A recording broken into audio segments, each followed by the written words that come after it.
Hello folks, and welcome to the next part of our scratch build project AQUACERAS. Now today we're going to be doing a little bit of experimental machining, prototyping and design work because I want to try out something that's been intriguing me for quite a long time now, and that is how to join two distro plates at 90 degrees to one another without using any tubing. Now I did say that we're going to be doing quite a bit of experimental work in this project, and this is going to be quite a crucial one for the rest of the design process because obviously if it works, I might want to use it in some part, and if it doesn't, then it's best that I avoid it. So let's delve into why I'm going to be giving this a go and how we're going to be doing it. Now I just want to apologise in advance for any construction noise that might be in the background because once again our good friends the builders have returned. This time, even in the lockdown, they've managed to find an essential duty that has to be completed. Apparently they're fixing a roof, but to me it looks like they're doing a loft conversion because I don't see what a roof has to do with interior plasterwork. But regardless, we have to put up with that noise, and instead we're going to try and focus on what's on the table in front of me. So imagine this piece of acrylic here is a distro plate, and imagine this piece over here is a distro plate that's going to be perpendicular to the other one. Now, the way you normally connect these is with something like this, which is just a bent piece of tubing, which means you have to have a fitting on this base and you have to have one on this side. Now, the problem with this is the fact that your tube has a bend radius. And in the case of something like this has got a 38mm radius. And if you've got a thicker tube, it might be larger, thinner, it might be smaller. But either way, if you're bending it, you're going to have a bend radius. That presents a bit of an issue because you might actually want to have your port closer than you're able to bend the piece of tubing. So the next best advice is to use an angled fitting like one of these. So we've got an angled adapter here, but even that has a slight issue in the fact that, as you can see, there's a height to it. So you can never have your port closer than about this far away. And that also presents another issue, because if you put one just here, really close to the bottom, you basically have no method of getting them into the ports themselves because you have to take into account the thread depth. Because once this is all constructed, there's basically no flexibility in one of these fittings. So trying to fit this in a really tight space like this isn't going to be possible. So you'd have to instead maybe connect it up on one side, push it in and then rotate it into the other. And that works sometimes, and it's a technique you often use when doing rigid tubing, but it doesn't work every time, especially if you've got two parts that are very much structural components, and sometimes the loop order won't allow you to do that. So, what am I going to do about this? Well, basically, I hopped into Fusion and designed these. And these are little 3D printed prototypes of the terminals that I'm hoping to be making. They're basically a slot on one side which comes through and then out to the other side at 90 degrees. And then it has an O-ring on either side, and I've put them in here. So it's a very simple idea. There's threads on either side, and it should be pretty foolproof for that reason. Now the thing is though, I can't really use these 3D printed prototypes in a real thing just because this isn't going to be watertight, and even if you made it out of ABS, you're then going to have issues with tolerances potentially, and I just don't really want to risk it. It seems a bit silly. You could maybe 3D print one out of resin, but then I've seen problems with that as well, and also when they get quite small, and these are going to be under a fair bit of pressure, you don't want the threads potentially to cause it to crack or to strip. So instead, what we're going to do is use the traditional method that these are made out of, and use brass. So I've got some 15.8mm brass stock. That's something in Imperial, but we're using metric today.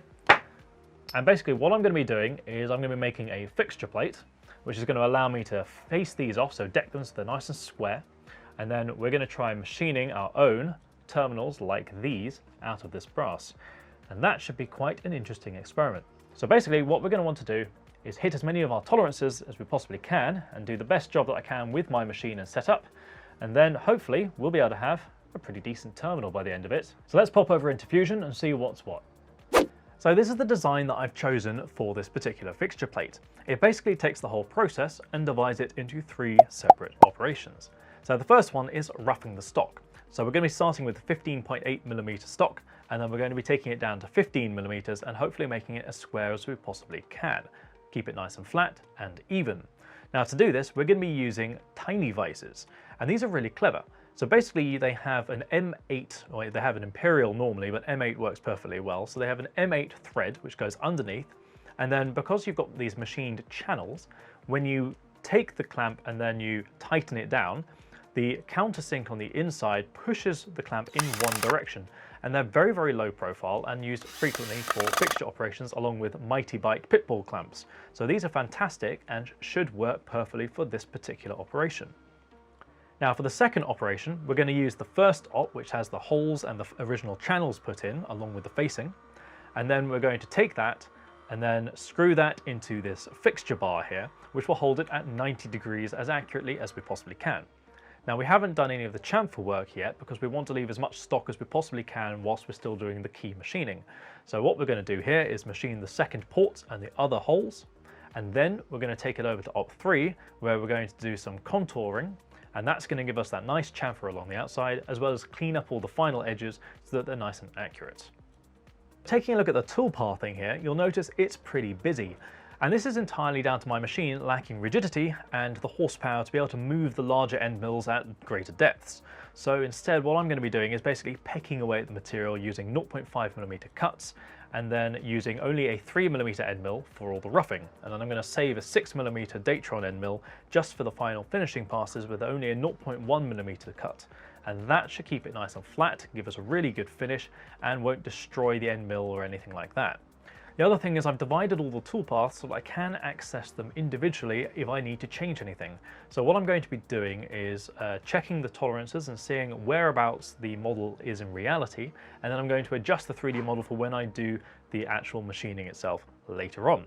Now if I get this right, it should mean that I can get all the measurements pretty spot on, at least within the tolerances that I need, because actually this isn't a particularly tight tolerance part. I just want to make sure that the screw holes are all going to line up.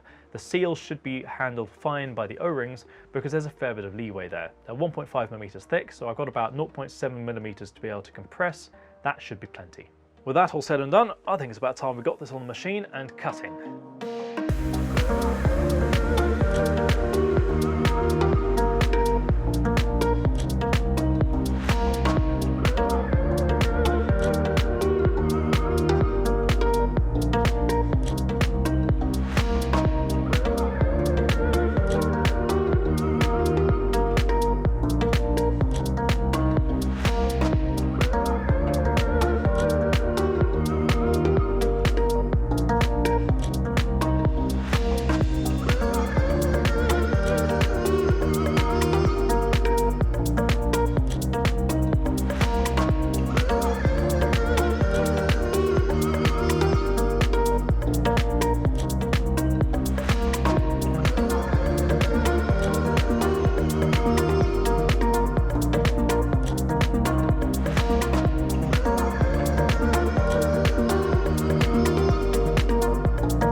Well, we've now got the fixture plate done. And I've got to admit, I'm really pleased with how it came out and the fact that it does seem to work. But obviously we're going to find out in a moment when we try cutting this piece of brass on there whether or not it's got quite enough hold. But it does seem to work pretty well, and I haven't fully torqued this down yet, so there's a hell of a lot more grip to be had on this side. This side over here was a really interesting challenge, just because I needed to make sure that this bar here was as parallel as I could possibly make it. And the reason for that is, of course, if I push this a little bit further out on one side to the other, it means that the stock, when I put it over there for the second operation, is going to be off center. And that means when I do the holes for the mounting screws, they'll all be at different dimensions and different distances from the reference point. So I needed to make sure it was really parallel, and I managed to get it more so than I think I've ever done beforehand. So across the whole length of the bar, it was only off by 0.02 millimeters or so, which is, that's pretty decent. Now, maybe you could get that on a more rigid machine, but for this and sort of working through my settings, I'm rather pleased, and it should be plenty for this because I just need to make sure that the holes are going to line up. It doesn't need to be absolutely crazy accurate, so that should be good enough. Now, in order to put this back on my bed, what I've done is I've put some locating holes on here. So this uses 8mm dowel pins. Now these are precision grounds, they're pretty accurate, and they're the same ones that I use for doing distro plates on my fixture plate normally. So I do know that it works fine, and it's certainly close enough for anything that I'm going to be doing. So that should work fine enough for putting this back on the plate. And that means I'll know exactly where it is, and I should be able to get to work machining it without too many issues. So now it's the moment of truth. Let's stick this back on the machine and have a go at trying to make the terminals themselves. So the first thing that we're going to do is we're going to try and deck this off and make it nice and square, and then we're going to put the initial mounting points in it, and then I'm going to figure out how to part them off. Maybe I'll use either the chop saw, or I'll just maybe do it by hand even. We'll see when we get there. So let's pop it on the machine.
Needless to say, I am absolutely thrilled with how these parts have come out.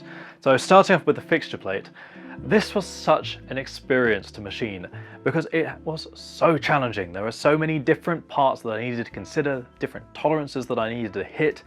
It was really interesting. So obviously I've not worked with a large piece of aluminium to this degree of accuracy before, and that required a few different approaches. So first up, I had to isolate my compressor, move it to a different part of the workshop, order some new fittings to sort of arrange it with longer tubes. That way, when it kicks off, it won't transfer vibration from that into the machine. So this is something I probably should have noticed a long time ago, but every time it used to go off, it would leave little swirly patterns in the toolbox, and I just didn't see it because actually most of the time I'm cutting acrylic and the patterns sort of come out with the cut, but it's more noticeable in aluminium, and moving that made a huge difference. Now, secondly, having to maintain even flatness across a whole part when you haven't got a particularly rigid gantry is pretty difficult, it turns out. So I did this basically by roughing with a very small tool and then going over it with a very small layer, but not going too slowly. I wanted to make sure I wasn't going to be rubbing chips. It had to cut, and that left a really wonderful finish. So you can see how shiny it is. It's incredibly flat to the touch. Obviously you can see the marks themselves, but you can't really feel them, and that's great. So I checked them out on my surface plate with the height gauge and made sure that everything was within tolerance. In particular, this bar here, which is a clamping one and has quite an important reference point on it, that one I managed to get to within 0.02 millimeters flatness from one side to the other, which is well within my tolerance.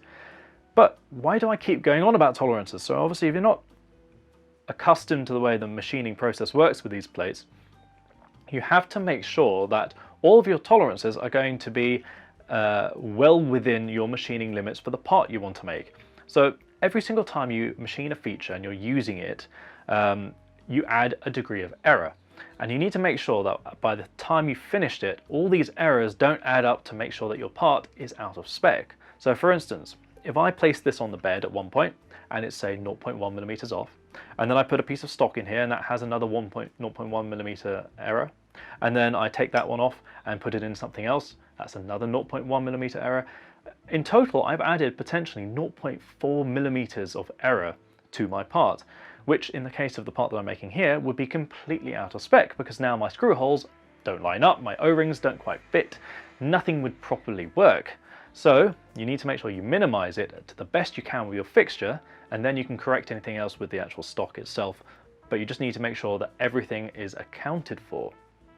Now, talking about the parts, these came out way better than I was expecting actually. Now, I've never machined brass on this machine before. I've worked on it with the lathe and I've done it by hand, so I sort of know how the material works, but I wasn't sure how it would respond to the cutting tools, and it was beautiful. So for a start, brass is a very lubricitous material, like it cuts very easily without a lot of coolant. So actually I was able to switch off the coolant for the larger tools, and I found I got better finishes because then there was no vibration, but more importantly, it just meant that I had less pressure on things and it just worked out incredibly smoothly, much quieter too, so it's nicer to run. I still used it for the smaller tools because I didn't want to risk them gumming up, because I did unfortunately have one accident, and that's this little boy here. So the first 1mm end mill that I was using did snap, and I think that may be down to an incorrect feed rate that I put in. So either way, I did manage to correct it, and the second one worked out fine and did quite a few different O-rings without any troubles. But this one is a reminder to be always on your toes, because they're quite expensive, these little 1mm ones from Datron, so I don't really want to break a lot of them. But the surface finish was glassy smooth. I was so impressed with the 5mm cutter. It just left such a beautiful, almost mirror-like polish that was just very easy to work with afterwards. And one of the interesting things that I wasn't expecting as well is how smooth the chamfer is. So I did this with a ball end mill. Maybe there's a better way to fixture it at 45 degrees so you can use a flat mill or something. I don't really have the power to use a chamfer mill for this sort of sized cut. So I used the ball mill, and that worked fantastically well. Like, it's incredibly smooth. Obviously it's not going to be like a mirror polish just because it's got to have little step downs. So I used a 0.2mm for that. But even then, it's fantastic. And what I did to just finish it off a little bit further is I took them and I popped them into the tumbler using walnut media, and that's given them a lovely sort of satin polished finish, which I think is really beautiful. And it should match up really lovely with the other parts. Now, not everything went so well, so I mentioned I had a tool breakage. There was another part that you didn't see before, and that's there was an offset error. Now, the first parts that I did all machined well on the first op, but when I put them on the second op, it turns out things were off by a whole 1.2 millimeters somehow, and to date I still have no clue where that came from. I checked the fixture, I checked the location, I checked the part, the tool paths, everything was fine. I reran it with new toolpath and a new part, seemingly fine. So as far as I can see, maybe the machine itself bugged. I don't know, it's happened once or twice in the past. It's exceedingly rare, but yeah, it does happen, and it was a bit of a pain because I'd gone through all that work already. So you may see it in the first footage that some of the O-rings look a little bit close to the edge. That's the dodgy part. I took that off, redid it, and now they're properly centered. So it's all well and good having a part like this. We don't know if it works yet. So let's go make some distro plates just so we can connect something up, put a pump in there just so we can get some flow going, see how it responds to that, and then see how it all comes out.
So we've got the finished article here, and I am so incredibly proud of how it came out. I mean, even though it's just a proof of concept, I do think it looks really rather good, and I'm particularly pleased to see that this worked. Like, the relief when the coolant basically just went straight the way through without any issues, that's a pretty serious feeling, and I love how it came out. I think not having the tubes here really adds to the look, but more importantly, it adds to the utility, because one of the biggest problems with trying to add the tubes is that you risk ruining the ports when they're too close to one another. This mitigates this and also allows for some really interesting opportunities. So I would love to try maybe using this in a small form factor build as well. So obviously the one I'm doing right now isn't small form factor, it's quite large in fact, but it doesn't mean I have to keep it that way in the future. There is certainly a lot of interesting possibilities for this, not least of which actually is trying out some different finishes. So what I've done here is a satin finish, as I mentioned, by using the tumbler, but you could always do polished, or one thing I'm really quite interested in trying out is electroplating them in nickel. Now obviously electroless plating would be the best option, but that seems to be exceedingly tricky to do at home. I've not been able to find the chemicals for it very easily. So I thought instead of that, we'll do maybe some electroplating, and I think that can make quite an interesting video. So potentially in the future, we'll give that a go. Maybe even for this rig if we have time. I guess we'll have to see. But I think it could really add to the look of these particular blocks a lot. So it could have that nice sort of silver look and actually match up with these modding cubes that I use quite a lot. Certainly one of the cool things about this whole process has been learning how to do the fixture plate stuff. And actually that's been really crucial, because now I have the ability just to put this back on the machine and then make a bunch more. So I can order more stock, make a load more, and that means I can use these in my future mods, which I think is really quite exciting. Now, speaking of the future, this is obviously only part 2 of this scratch build project, which means we have plenty more to come. And what better way to stay involved than by subscribing to the channel if you haven't already. You can also find us over on builds.gg, Twitter, Instagram, and Facebook. You can also find our Discord server linked in the description below, so feel free to pop in, say hi, have a chat, and show us your own build logs, because I would love to see them. At long last, we also have a merchandise store, again linked in the description below. So if you'd like to support the channel and also rock some sweet BitTech merch at the same time, I suggest you have a look. We're going to be updating it in time with new items, so be sure to check back regularly. Take care folks, and I'll catch you next time.